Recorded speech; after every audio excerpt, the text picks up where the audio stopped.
How's it going?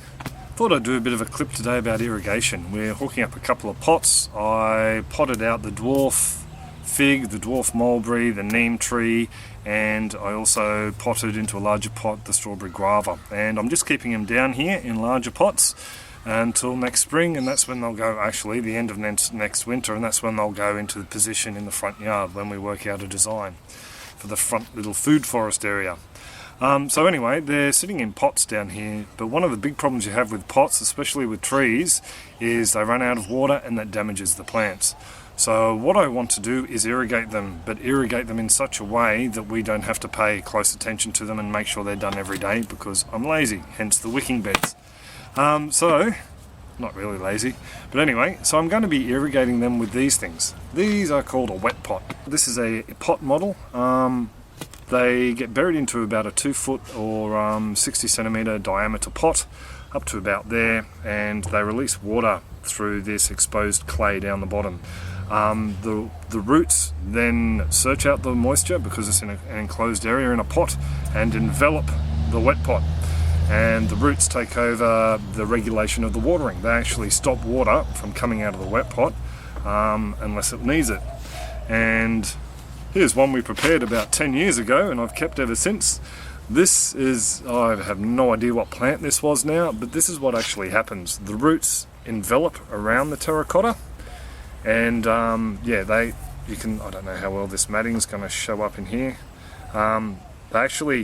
They don't break into the terracotta, they just adhere to it, and then the plant takes over the regulation of the water, so to speak, being released by the wet pot. So I actually had a flying saucer one. This is an in-ground version. I actually had one of these fully enveloped. Yeah, it was spectacular. And there is another one too. There's a little baby wet pot, or a small wet pot. This is for a pot as well. It goes into a smaller diameter pot, about a 30 centimeter. So this is what I'm going to be using. They're all hooked up by little 3mm tees. Here, I'll show you one here, how they work. What you have is, whoops, 4mm, I think it's 4mm spaghetti hose, or flexible hose. This is UV stabilized. They're sealed in here with a special sealing technique and using some special glue and whatnot. And they attach to the irrigation via these little tees, just these little irrigation tees. So, simple as that. There's a little hole they go into. What happens is, water comes down from a reservoir. There's the green, hang on, which way? Green tank behind me, there. I've got a little tap rigged up in the bottom. I'll show you that once it's all up and going. And that releases water into these pots. So these guys then get hooked up into a series. So we have a few of them on this, and these get buried into individual pots, or a couple of them will be going into May's big mint pot. At the end of the line there is this dripper, and this dripper, we just open it slightly, and what that does is it bleeds the air out of the pots and out of the lines so water can fill up the pots. So that's just something you do once they're all installed to get them going. We'll come over here and get started.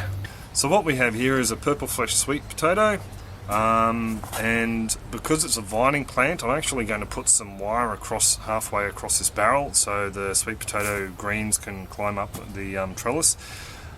It's going to need a lot more water because it's going to have a lot more greenery, so I'm actually putting 2 of these pots in here. So all it's a matter of doing to put these pots in, this is actually very dry at the moment, is just basically dig down, place your pot in and bury it up. It's as easy as that, and then the roots will find it. This one here will be going over this side, right next to this plant. As it hasn't settled in, I don't think it'll mind too much. So it's as easy as that. And then all you do is you leave the tops of the pots exposed, just above there. Yeah, so they are really easy to set up. And we'll come over here and do the mint one now, and just show you again.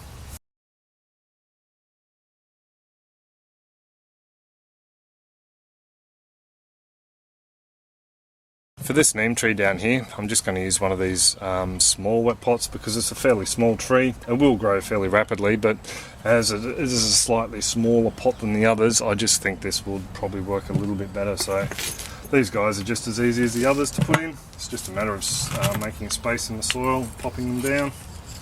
So these things too, yeah, you can just put them in individually, come back later and cut your hose to length, pop your tea in and away you go. There's one section in the mint bed that I'm actually going to have to pull the tea out, make it a little bit shorter, and yeah, it's just too much hose and it's looping up and looking a bit messy. So right, so at the start of the system we have a reservoir of some description. This one here, we just have a large tank. This actually fed 3 garden beds in the original garden down the back there with all the wet pots in them. We actually had some beds made out of, garden beds made out of children's beds down the back there, and they were all fed by the wet pots as well. They did half decently. So it goes down to a little tap configuration here.